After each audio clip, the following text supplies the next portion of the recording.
I built this entire app using just one AI agent. No team, no army of tools, just one agent. And the crazy part? I barely wrote any code myself. But before I show you how I built it, you need to understand why this is such a big deal. If you've ever had an idea for a SaaS app, you probably know how hard it used to be to turn that idea into something real. You had to spend years learning how to code, or hire developers to build it for you. And even a small team could cost thousands of dollars before you had anything worth showing people. So a lot of great ideas never made it past the idea stage. Not because they were bad ideas, because the barrier to building them was just too high. But that barrier is starting to disappear. Today, you can describe the app you want in plain English, and an AI agent can actually build it for you. The front end, the back end, the database, even the payment logic. You describe it, the agent builds it. But there's something important you need to understand. AI can help you build an app. It can't tell you whether you should build that app in the first place. You still need a real problem to solve, something people actually want, and ideally, something they're willing to pay for. Because building a SaaS isn't just about having an idea. First, you need to validate that idea and find out if there's real demand. Then you need to plan and build the MVP, the first version of your product. Then you launch it. And here's where a lot of people get it wrong. Launching isn't the finish line. It's the beginning. You need to get the product in front of people, listen to what they say, improve it, and market it if you want it to grow. So yes, AI can make building the product dramatically easier. But you still need to build something worth building. We're not going to build another useless demo just to prove that AI can write code. We're going to build a real SaaS app that solves a real problem, something people could actually pay for. So let's get started. First, head over to Abacus AI Agent. You can use the link in the description to get here quickly. As you can see, Abacus AI offers a lot more than just app building. You can create apps, videos, slides, and more. And if we scroll down a little, you'll see that you can access multiple AI models in one place, all through a single $10 subscription. But we're not here to explore everything today. We're here to build. So let's click Get Started. This takes us into the chat interface, where we can simply tell the AI agent what we want to build. I've already prepared a detailed prompt to save some time. But if you don't have one prepared, you can start with a simple description and build from there. Now, the SaaS we're going to build is called QuoteFlow. QuoteFlow is a SaaS app for freelancers. Here's the problem it solves. When a freelancer lands a project, they still have to send a quote, chase the client for payment, and somehow keep track of who's paid and who hasn't, usually across 3 different tools. QuoteFlow puts all of that in one place. A freelancer builds a quote, sends it to the client, and the client pays it directly through the app. No spreadsheets, no separate invoicing tool, no back and forth over email. And there's one detail I really wanted in this app: flexible deposits. A freelancer can set exactly how much they want upfront, like 50%, before any work even starts. That's the whole idea. So let's actually build it. I typed my prompt directly into the chat: what QuoteFlow is, who it's for, and exactly how the deposit system should work. After a prompt, click here to choose an agent.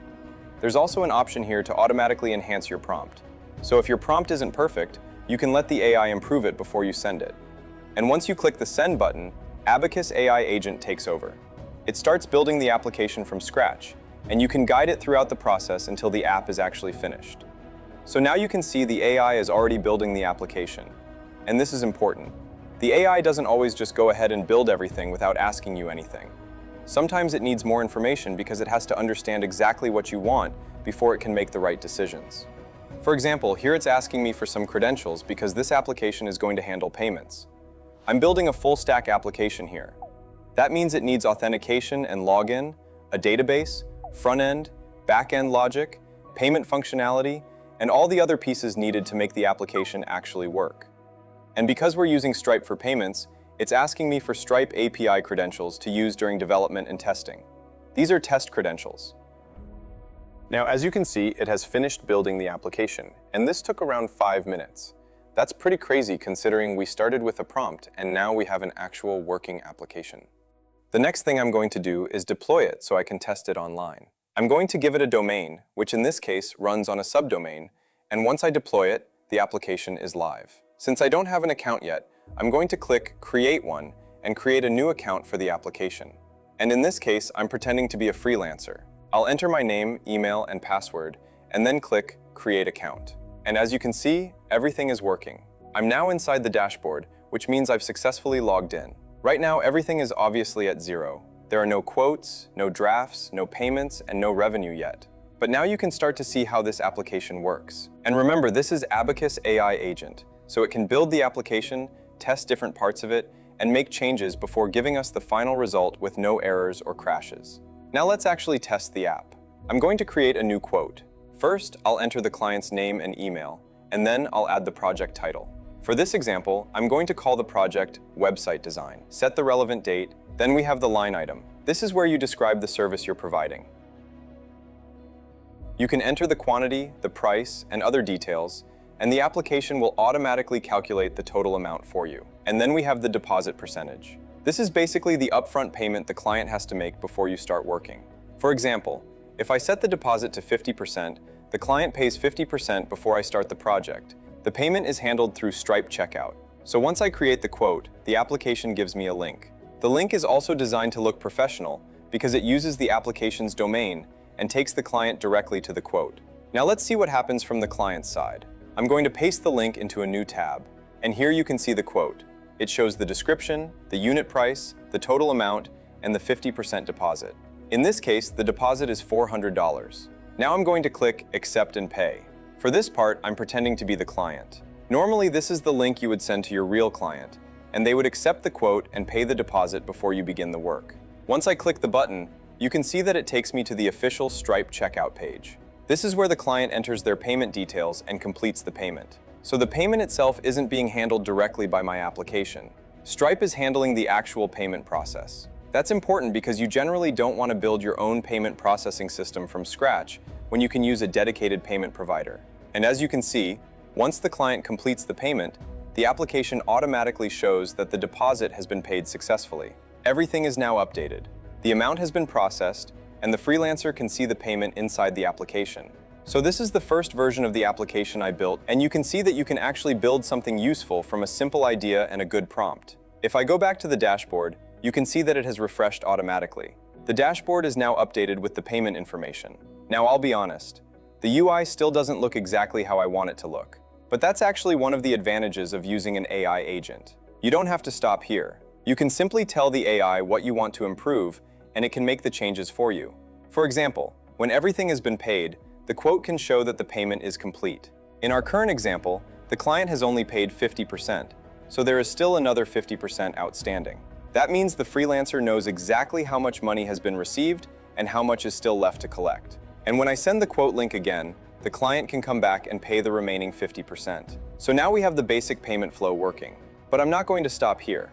I want to add more features. Because as I mentioned earlier, the whole idea here is that instead of manually building every feature yourself, you can explain what you want to the AI agent and let it build the functionality for you. So now I'm going to tell the AI to improve my app, improve user interface, and other features. One of the features I want to add is a withdrawal system. The idea is that a freelancer should be able to withdraw the money they've received, and they should also be able to set up their preferred payment or billing method. For example, they could connect their bank account through Stripe. I also want to add 2 different payment models for the SaaS itself. The first model is for users who connect their own Stripe account. If a freelancer connects their Stripe account, the money can ultimately be sent through their own Stripe setup and then to their bank account. The important part is that I'm not directly handling their bank details. Stripe handles that connection. That's important because directly handling banking information can introduce much more complexity, including additional legal and licensing requirements. For this application, I want Stripe to handle the payment infrastructure. I'm also adding a standard model where the platform takes a 7% fee from each payment processed through the SaaS. And if the user doesn't want to pay that transaction fee, they can upgrade to a Pro subscription for $20 per month. So those are the 2 models I'm adding to the application. Now I'm going to send this request to the AI agent and see how it handles it. The idea is simple. I tell the AI what I want, and the AI agent uses its own capabilities to actually build the features into the application. And now it has finished. I also asked it to improve the UI because the original interface wasn't as polished as I wanted. Now the application feels much more like a real business application. You can still create a quote just like before. The dashboard is still there, but now you can also see the new withdrawal functionality that I asked the AI to add. To withdraw money, the freelancer first needs to connect their own Stripe account. As I mentioned earlier, this is done through Stripe Connect. Once the freelancer connects their Stripe account, the money can be sent through their Stripe setup and eventually to their bank account without my application needing to know their bank details. And that's one of the reasons Stripe Connect is useful for this type of application. Now let's test another payment. Earlier, I paid 50% of the quote. This time, I'm going to pay the remaining 50%. client. I'll click Pay Remaining Balance. I'll choose US dollars, and you can see that my email is automatically filled in. Again, I'm just pretending to be the client for this demonstration. I'll click Pay. It's processing the payment, and it's being handled automatically through Stripe. And now you can see that the payment has gone through. So I've now paid the remaining balance as the client. Let's go back to the dashboard and see if everything has updated. And there we go. Outstanding balance is now 0. Revenue collected is $800. So the full quote has now been paid. Everything is working. Now I'm going to go into the settings and connect a Stripe account. Because we're still in test mode, I'm not going to connect a real production account. I'm just going to use a test account. You click the button and set up your own Stripe Connect account. After doing that, you can see that the account is connected. And when I click Update Account Details, I can see the business or personal information that has been configured, along with the bank information handled through Stripe. That means when a freelancer uses the application, they can connect their own Stripe account and have their money routed through that setup. Again, the important part is that Stripe is handling the sensitive payment and banking information. So this is a very useful setup. Now, when I go to the withdrawal section, I notice a problem. I can't actually see the balance that the freelancer should be able to withdraw. And this is exactly where working with an AI agent becomes interesting. Instead of opening the code and manually trying to figure out everything myself, I can simply explain the problem to the AI agent. As an AI-assisted engineer, my job here is to clearly describe what I want the application to do. So I'm going to tell the AI exactly what needs to change.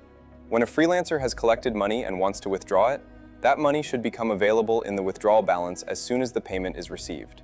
The freelancer should then be able to withdraw that available balance whenever they want. And when they withdraw money, the amount should be deducted from the available balance and reflected correctly in the revenue and transaction information. So I'm going to improve that instruction and send it to the AI agent. And after a few minutes, you can see that it has finished making the changes. Now I need to sign back into my account and check what has changed. And as you can see, the dashboard has been improved. I've added a lifetime received section. This shows the total amount a freelancer has received over time.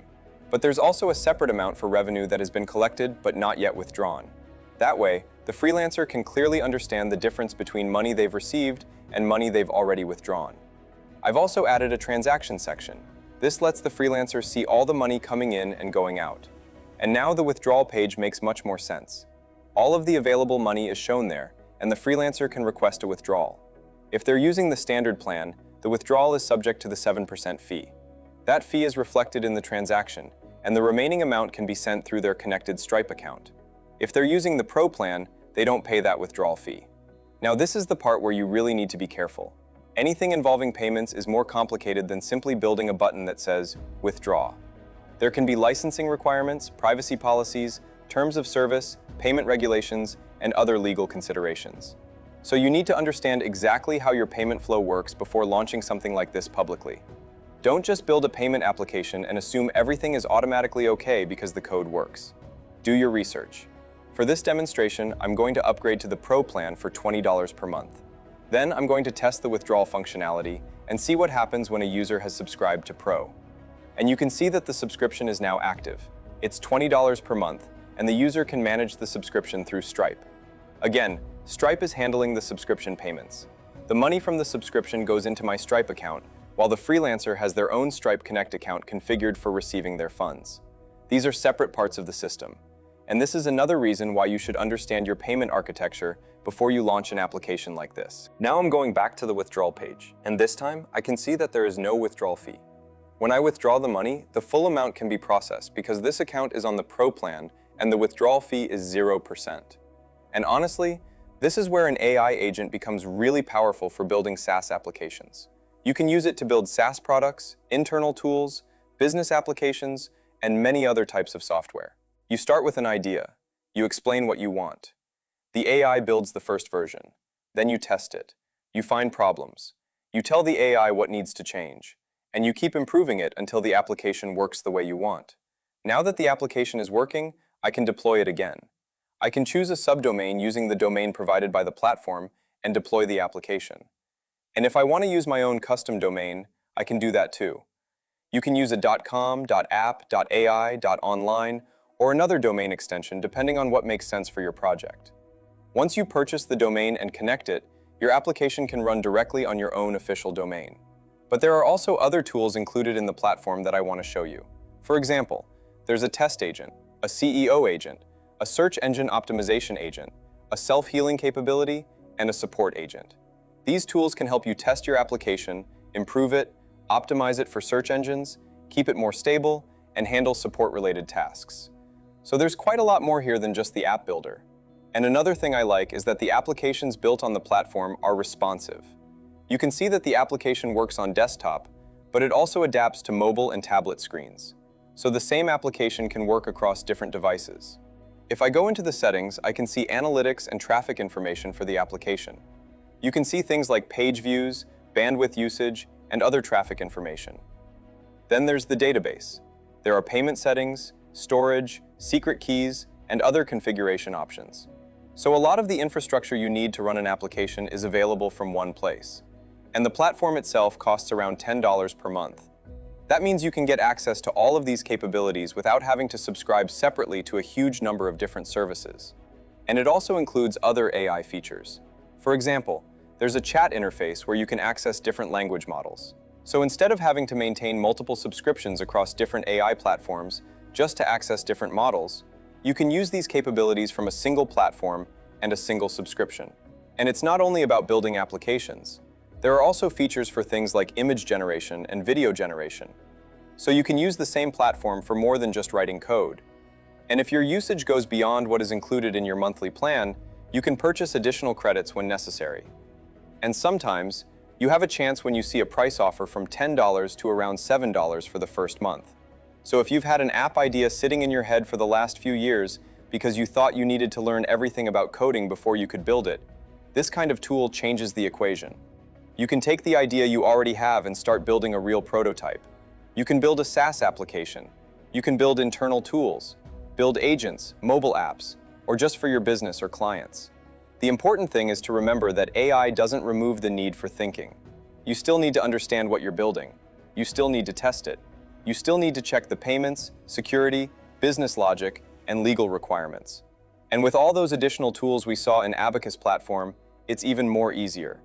So instead of spending all your time writing every piece of code from scratch, you can focus much more on the product itself and use AI to help you build and improve it. If you're interested in trying it yourself, I've put the link in the description. You can use that link to get started and explore it yourself now. No more waiting. You can start with a simple idea, give it to an AI agent, and see how far you can take it.